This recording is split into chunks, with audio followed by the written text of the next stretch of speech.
Draw with Mena. Or do whatever you want. Hello, friends. We are here because I wanted to show you a bit about the shading that I do. Okay, everyone's different, but I wanted to give you a really good example of maybe some things I used to do that's not great. I had a very limited understanding of shading. Essentially, I was drawing a very 2D version of a person's face. My eyes had no depth. My nose, I don't know, it felt like some sort of witch nose. And I just could not get a handle on the eyelids, on the eyelashes, and especially the hairline, y'all. I don't know, most of my faces just ended up turning out like some scary Halloween mask. So this is essentially what you do not want to draw. Don't do that. So, how the heck do we draw a face? Let's figure it out. I come from a family of artists, some trained, some not, some schooling, some not. So I honestly had a large variety of people teaching me how to do this, and it just took a lot of me practicing to get it down. So essentially, you start with the face shape. You really want something, that resembles a face. So there's obviously square, heart shaped, rectangular shaped faces. So this is sort of up to you. And then I go ahead and line up the ears a little over halfway down the face. I don't want to go too far. And I can kind of shape them however, because obviously everybody has different shaped ears. So, it'd be what it be. But this top of the ear portion is going to help you find where you are putting your eyeballs. This is crucial to facial proportioning so that you can get this right. Obviously, there's not really a right when you do this, but look, I messed up and I had to do it again. That's why we're drawing very lightly. We sketch this, we sketch it because it's a process. And then after you sort of put those eyes where you want them, you want the nose about halfway down between the eyes and the bottom of the chin. Somebody who was an art student back in Arizona told me a really great tip to get the bottom of the nose right. She basically taught me like one large circle and two side circles on the side. Almost like a mouse hat, a very popular mouse that you know. Something similar to that. That's sort of what it reminded me of. And then that kind of guides you to do the darker nostril shading between those three circles. So between those first two circles, you want the shading of the nostril and then the second on the other one.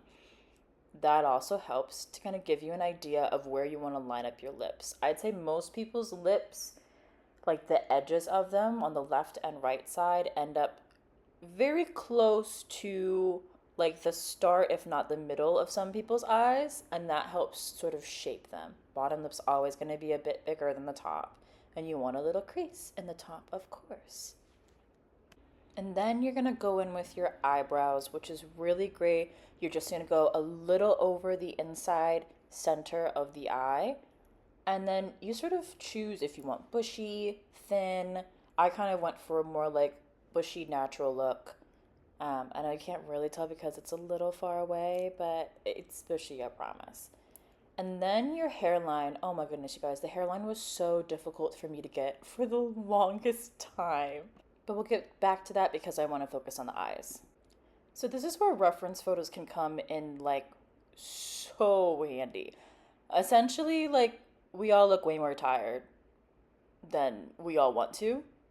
Do not forget the bags under the eyes. Bags under the eyes, great.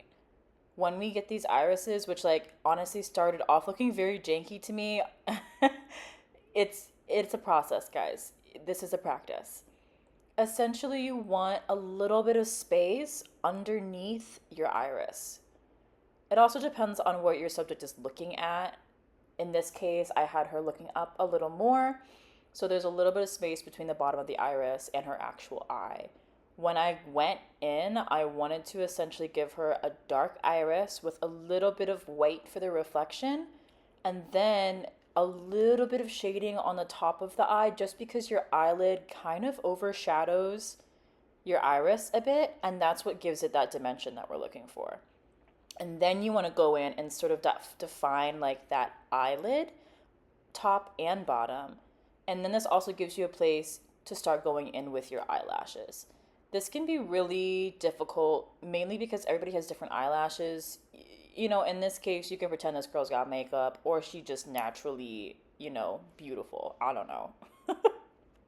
It sounds a little silly, but it helps. Do not forget the bottom eyelashes. It really adds the dimension and naturalness of like somebody's actual eye that you would be looking for in a drawing like this. And there you go. We've got the eyes down. I'm sure yours look perfect, just like mine. Just kidding. So, your next big steps that you want to be doing is starting to shade everything. So, you want to always get under the nose, right next to the nose, up into like the eyebrows, because everybody's eyes are set back a little bit. Honestly, if you know a bit about makeup contouring, this is also really good to look at because it gives you a really good idea of like where most people want shading on their face, on their cheeks, with their nose. And it's also a really good guideline for where your actual shadows on your face fall. So, obviously you want to choose a light source, but we're not going to get too deep into that. Honestly, it's a lot. But we will start to get into this freaking hairline. I swear, I don't know. It took me years to really like figure out why it felt like everybody that I drew had a giant forehead. And it's because I was completely underestimating where your hairline goes. It goes pretty far down. It covers most of your head.